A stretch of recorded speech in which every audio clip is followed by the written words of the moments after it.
Nalanda international public school அனுபவம், அக்கறை, அர்ப்பணிப்புடன் உருவாகும் சிபிஎஸ்இ கல்வி உங்கள் குழந்தையின் எதிர்காலத்திற்கான சேர்க்கை தொடங்கியுள்ளது.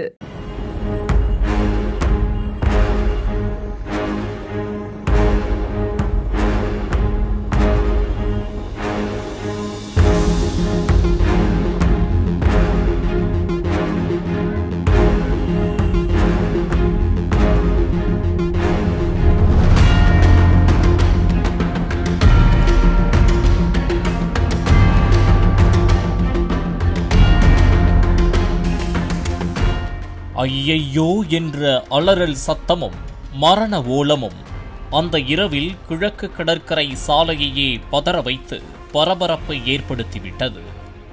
ஒரே ஒரு கார் இத்தனை விபத்துக்களை ஏற்படுத்திவிட்டு தப்பித்துச் செல்ல முயற்சித்தது அதிர்ச்சியை ஏற்படுத்தியது.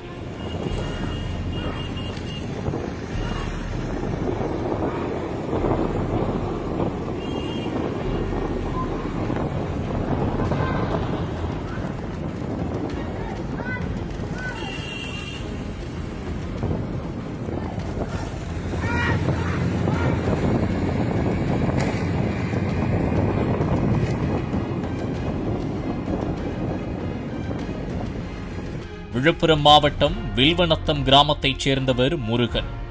இவர் கடந்த 24ஆம் தேதி இரவு தனது இருசக்கர வாகனத்தில் கீழ்புத்துப்பட்டு கிழக்கு கடற்கரை சாலை அருகே வந்து கொண்டிருந்தார்.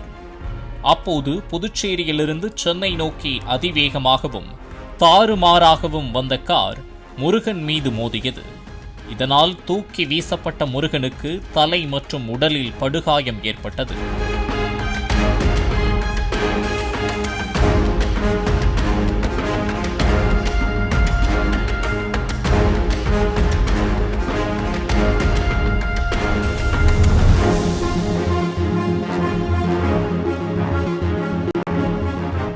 தங்களது கார் மோதி ஒருவர் தூக்கி வீசப்பட்டாரே, அவருக்கு என்ன ஆனது, அவர் உயிர் பிழைத்தாரா என்பதை கூட பார்க்காத ஈவு இரக்கமில்லாத அந்த அதிவேக கார் மீண்டும் தாறுமாறாக சாலையில் ஓடியது.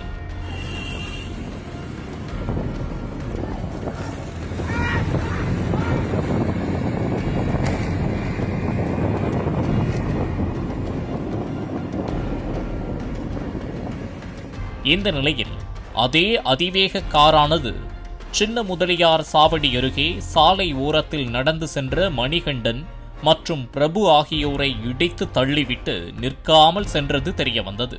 இதனை அறிந்து கோட்டக்குப்பம் சோதனைச் சாவடியில் போலீசார் தடுக்க முயன்றபோது தடுப்புகளை இடித்து தள்ளியதோடு அங்கும் 2 பேர் மீது மோதிவிட்டு அந்த கார் நிற்காமல் சென்றது.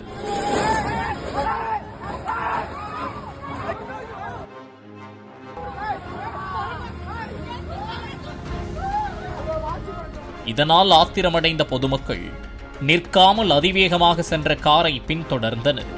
இந்த நிலையில்தான் மரக்காணம் அருகே துரத்திச் சென்றபோது டாடா ஏசி வாகனத்தில் மோதி நின்ற அந்த காரை பொதுமக்கள் மடக்கி பிடித்தனர். காரில் கடும் போதையில் இருந்த தேனி மாவட்டம் பெரியகுளத்தைச் சேர்ந்த 22 வயது முகிலன், தூத்துக்குடியைச் சேர்ந்த 22 வயது திவாகர், செங்கல்பட்டைச் சேர்ந்த 20 வயது இளம்பெண் ஸ்ரீநிதி, 20 வயது இளம்பெண் அதிமேகா ஆகிய 4 பேரையும் பிடித்து தர்ம அடி கொடுத்து பொதுமக்கள் போலீசாரிடம் ஒப்படைத்தனர்.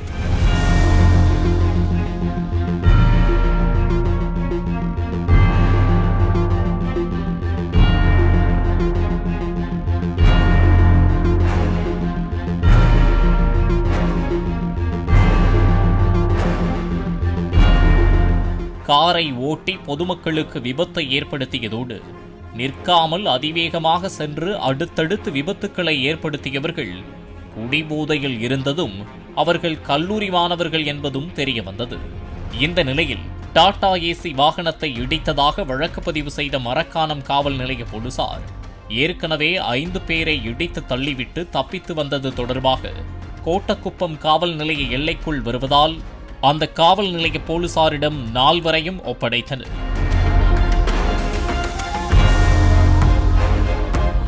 இதனைத் தொடர்ந்து 5 பேர் மீது காரை ஏற்றி காயங்கள் ஏற்படுத்தியது தொடர்பாக வழக்கு பதிவு செய்த கோட்டக்குப்பம் காவல் நிலைய எஸ்ஐ நவநீத கிருஷ்ணன் தலைமையிலான போலீசார் விசாரணை நடத்தினர். காயமடைந்தவர்களுக்கு புதுச்சேரி மற்றும் கனகசட்டிக்குளத்தில் உள்ள மருத்துவமனைகளில் சிகிச்சை அளிக்கப்பட்டு வருவதாகவும் போலீசார் தெரிவித்தனர்.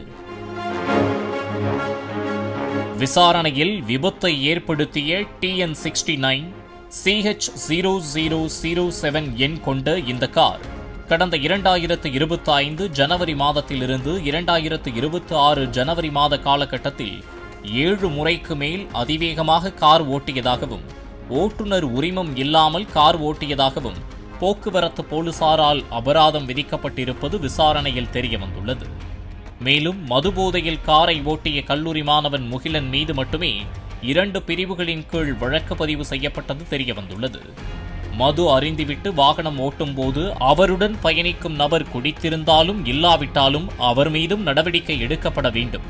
அப்படி இருக்க உடன் வந்தவர்களும் குடித்திருந்ததாக சொல்லப்பட்ட நிலையில் அவர்கள் மீது ஏன் நடவடிக்கை எடுக்கப்படவில்லை எனவும் காயமடைந்தவர்கள் தரப்பில் கேள்வி எழுப்பப்பட்டுள்ளது. பாலிமர் செய்திகளுக்காக மரக்காணம் செய்தியாளர் Syed Abuthahir. Nalanda international public school. அனுபவம், அக்கறை, அர்ப்பணிப்புடன் உருவாகும் CBSE கல்வி உங்கள் குழந்தையின் எதிர்காலத்திற்கான சேர்க்கை தொடங்கியுள்ளது. பிளே ஸ்டோர் மற்றும் ஆப் ஸ்டோரில் இருந்து பாலிமர் செயலியை QR கோடு மூலம் பதிவிறக்கம் செய்யுங்கள். செய்திகளை உடனுக்குடன் பெறுங்கள்.